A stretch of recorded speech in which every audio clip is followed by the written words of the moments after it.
I love great conversations. Hi, my name is Angel Jones. Thank you for joining me on 12-Minute Convos, where I help you create a brand of your own unique real self. Listen in as I have conversations with amazing people from all over the world. Good afternoon, Steven Robertson. How are you going on this wonderful, beautiful afternoon? Oh, it's been an amazing day. I'm doing great. Thank you for asking. It's a great pleasure to connect with you. What part of the world are you in right now? Today, we're speaking from Philadelphia in America. All right. And which of your talents is responsible for us connecting at this time? Well, I'm a little bit of a self-proclaimed expert in the Gen Z space, so the I generation, post-millennials. So that's why we're chatting today. Well, that's intriguing. Tell us a bit more. What type of work do you do in this space?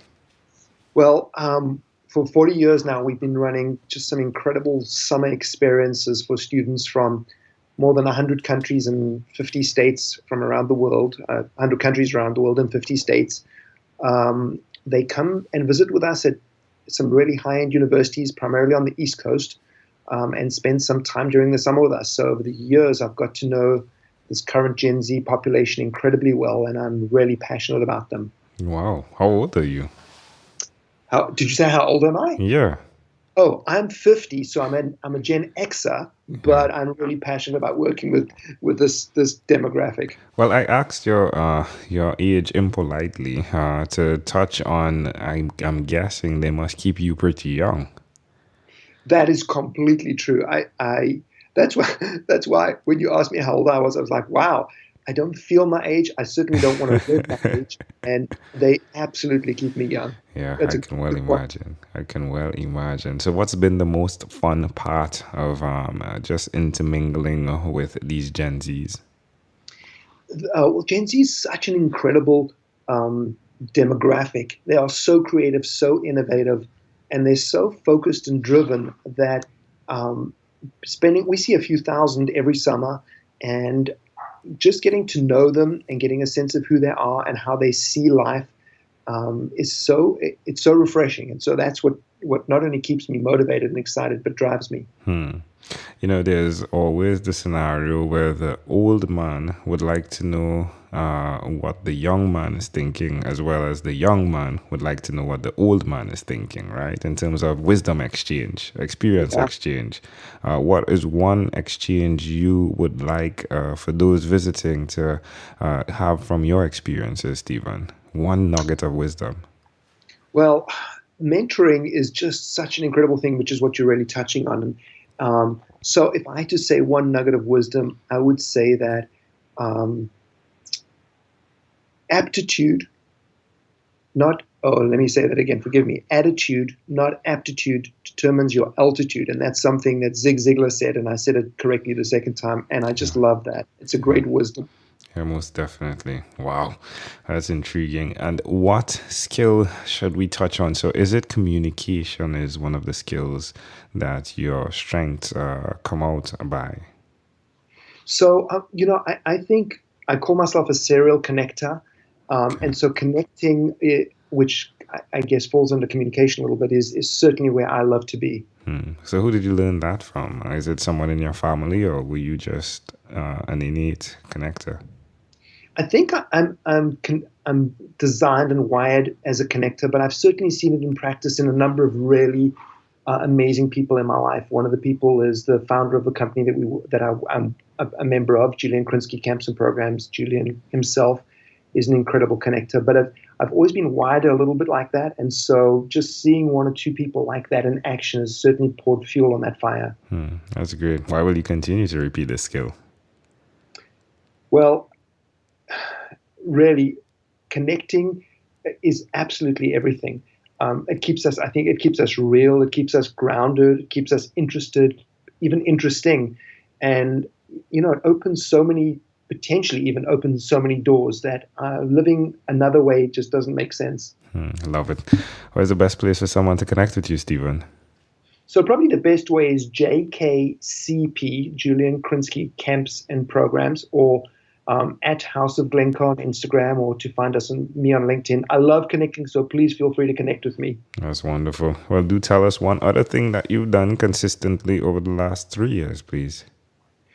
So I think it's learning and coming from a position of not knowing everything, being a student of life. I have an incredible team that I work with, and I'm always reminded that I'm not the smartest person in the room, and I can learn so much from the people around me. How does that make you feel? Amazing. When you have an opportunity to learn from someone, you get a glimpse into who they are.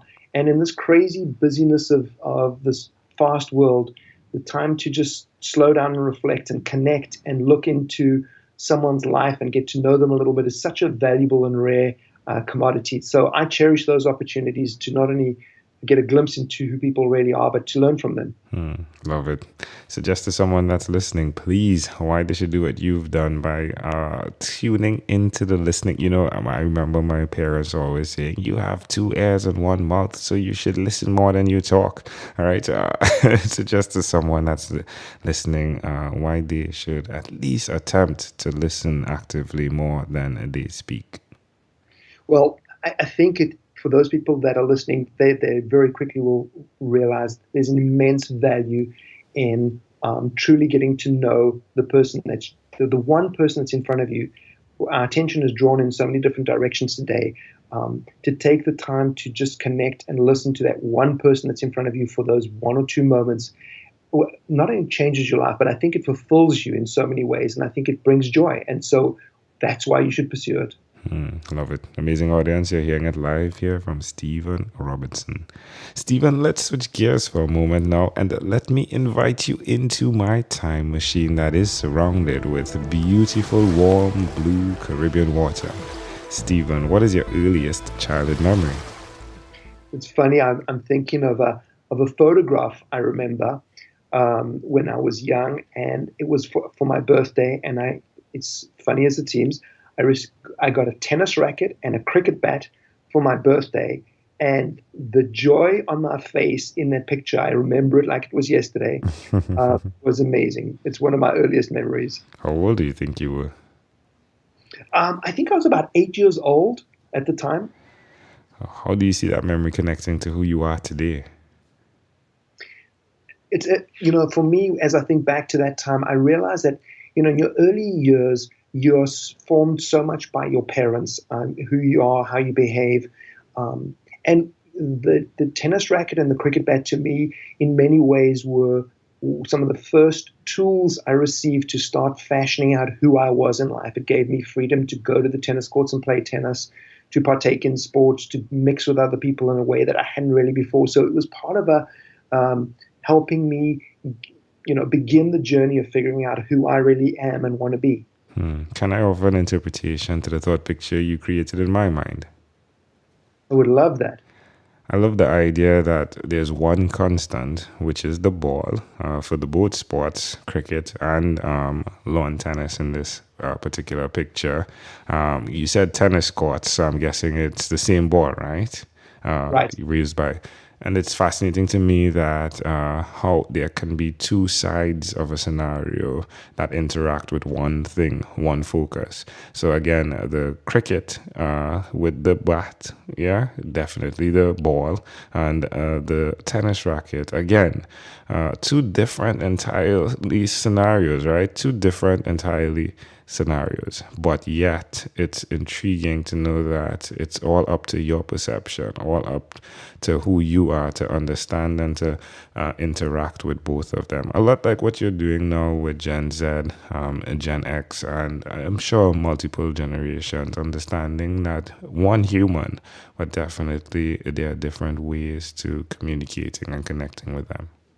Right. Thank you for sharing that with me. You're welcome. If we fast forwarded to when you were 12, what was your favorite song? I don't know who the artist was, but it's a song called Born to Be Alive. And I listened to it just the other day, and it brought floods of memories back. Yeah, well, you were definitely born to be alive, right? Oh, that's great, Steven. This has been a great pleasure, but here's what. We've arrived at our destination, but before we get off of this time machine, there's a small declaration form. So it's yes or no, possibly a bit more. We're going to move pretty quickly here. Are you ready? I am indeed. Steven, have you chosen someone to pass on your skills to? I have, yes. Are you married? Happily married. Do you have children? 2 wonderful children. Do you believe in God? Yes, indeed. Do you have an inner circle of friends? An incredible inner circle. Do you watch TV for more than 3 hours a day? Sometimes. All right. What about screen time, the phone and the computer? Is it more than 8 or less than 8 hours a day? It is more than 8 hours on most days. Steven, if you had to share with us your own unique real statement, a statement that represents Steven Robertson, what would you say that is? Life begins at the end of your comfort zone. Most definitely. I love that. Steven, this has been a great pleasure, just like the guy who could have just played tennis only. However, life began at the end of his comfort zone. He did the both, right? Steve, before you leave, Steven, is there anything else you'd like to share with our amazing audience? I would, thank you. Nothing changes unless something changes. And that's a wonderful thing to really think about. Steven Robertson, again, this was a great pleasure. Thank you for being on What is Inspired by 12-Minute Convos with Angel Jones. Thank you for having me. You're welcome. Thank you for being on 12-Minute Convos with Angel Jones. Stay tuned for more from our advertisers. Diabetes is a mountain pandemic. It's a disease that's not acute but chronic. Similar to this rhyming method, I have simplified the definition, the signs and symptoms, and the complications of diabetes for both adults and children in my books, Poems for Patients, A Focus on Diabetes, and The ABCs of Diabetes for Children. These books are available on Amazon.com, and for more information, you can visit my website, poemsbyaj.com. That's poemsbyaj.com.